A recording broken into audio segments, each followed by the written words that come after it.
¿Quiénes eran los tres reyes de la historia de Navidad?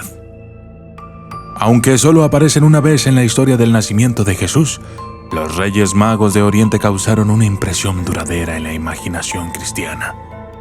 Muchos villancicos mencionan a los tres reyes que siguen una estrella y vienen a rendir homenaje al niño Jesús en Belén. En la Biblia, no se les llama reyes ni se especifica su número, sino que son conocidos como los sabios de Oriente. En muchas cortes de Oriente, incluidas las antiguas Babilonia y Persia, los sabios astrólogos solían servir como consejeros sacerdotales, practicando el arte de la magia. En siglos posteriores, los tres magos han sido interpretados como reyes. Yo soy el documentalista, y esto es Los Tres Reyes Magos. Desde las sombras hasta la luz, desde el misterio y la intriga, tocando temas tabú. Y descubrí en medio de la verdad que existen mundos paralelos. Y a través de mis errores conocí la humildad, haciendo un pacto con el cielo. Yo soy el documentalista. Los Reyes Magos solo se mencionan en el Evangelio de Mateo 2, 1 al 12. Se dan pocos detalles sobre estos hombres en la Biblia y la mayoría de nuestras ideas sobre ellos proceden de la tradición o la especulación. Las Escrituras no dicen cuántos Reyes Magos había, pero se suele suponer que eran tres, ya que traían tres regalos: oro, incienso y mirra. Según el libro de Mateo, una estrella brillante guió a los magos desde el este hasta que se detuvo sobre el lugar donde estaba el niño. Y, al entrar en la casa, vieron al niño con María, su madre. Tres regalos de los Reyes Magos. Los regalos de los Reyes Magos simbolizan la identidad y la misión de Cristo.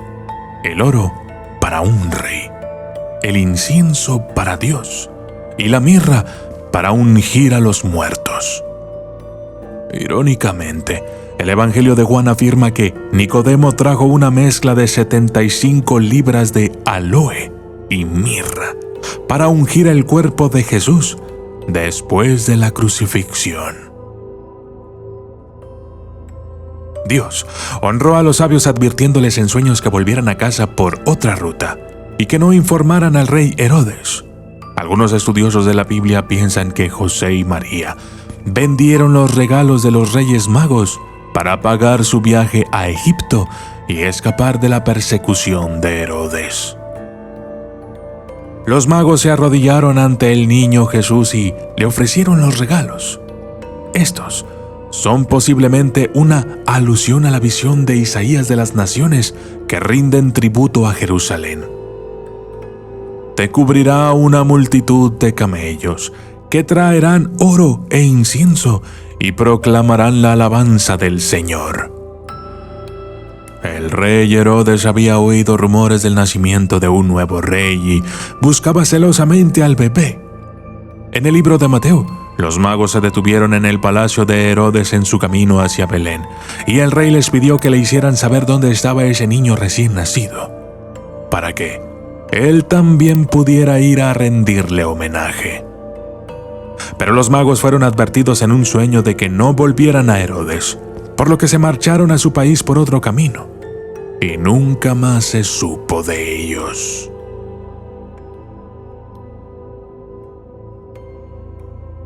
Construyendo una historia de fondo. Puntos fuertes. Los Reyes Magos estaban entre los hombres más sabios de su tiempo. Al descubrir que iban a ser el Mesías, organizaron una expedición para encontrarlo, siguiendo una estrella que les llevó a Belén. A pesar de su cultura y religión en una tierra extranjera, aceptaron a Jesús como su Salvador. Lecciones de vida. Cuando buscamos a Dios con sincera determinación, lo encontraremos. Él no se esconde de nosotros, sino que quiere una relación íntima con cada uno de nosotros. Estos sabios rindieron a Jesús el tipo de respeto que solo Dios merece, inclinándose ante Él y adorándolo. Jesús no es solo un gran maestro o una persona admirable, como dice mucha gente hoy en día, sino que es el Hijo de Dios. Después de que los Reyes Magos conocieran a Jesús, no volvieron por donde habían venido. Cuando conocemos a Jesucristo, cambiamos para siempre y no podemos volver a nuestra antigua vida. Nombres de los Reyes Magos. Mateo no revela nada sobre la ascendencia de estos visitantes. A lo largo de los siglos, la leyenda les ha asignado nombres: Gaspar o Casper, Melchor y Baltasar. Baltasar tiene un sonido persa. Si realmente estos hombres eran eruditos de Persia, habrían estado familiarizados con la profecía de Daniel sobre el Mesías o ungido. La designación de magos se refiere a una casta religiosa persa, pero cuando se escribió este evangelio, el término se utilizaba vagamente para designar a astrólogos, videntes y adivinos. Mateo no los llama reyes. Ese título se utilizó más tarde en las leyendas. Hacia el año 200 después de Cristo, las fuentes no bíblicas empezaron a llamarles así. Tal vez por una profecía del Salmo 72:11. Que todos los reyes se inclinen ante él y todas las naciones le sirvan. Como seguían una estrella, puede que fueran astrónomos reales, consejeros de los reyes. Versículos clave. Mateo 2:1-2.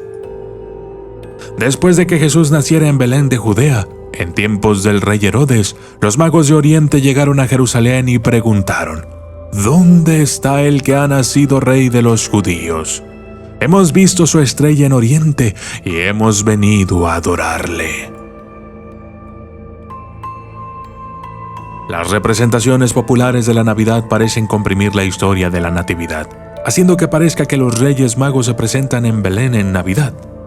Pero las celebraciones tradicionales sitúan su visita 12 días después de Navidad, llamada Epifanía o Día de los Reyes Magos.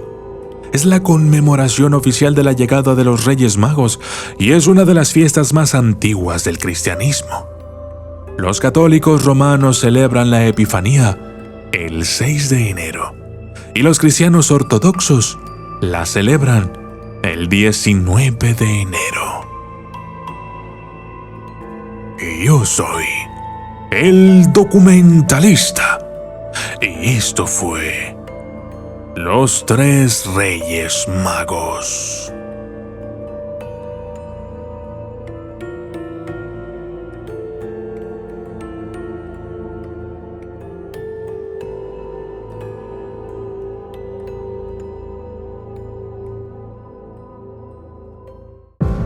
¿Te gusta este canal? Quizás también podrían gustarte mis otros dos canales de Dios, en donde podrás encontrar videos de reflexiones, historias de superación personal, oraciones, meditaciones y conocimientos, todo enfocado en Dios, el amor, la bondad, la humildad y cualquier otra cosa que nos haga crecer como personas. Y mi otro canal, El Oráculo. Aquí podrás entender un poco mejor de qué va todo esto del mundo espiritual de una manera más clara, explorando nuestra esencia y sus conceptos de una forma sencilla y moderna. Además, analizamos los sueños y sus significados. Si te gusta El Documentalista, estoy seguro que estos dos canales también te van a gustar. Suscríbete y allá nos vemos.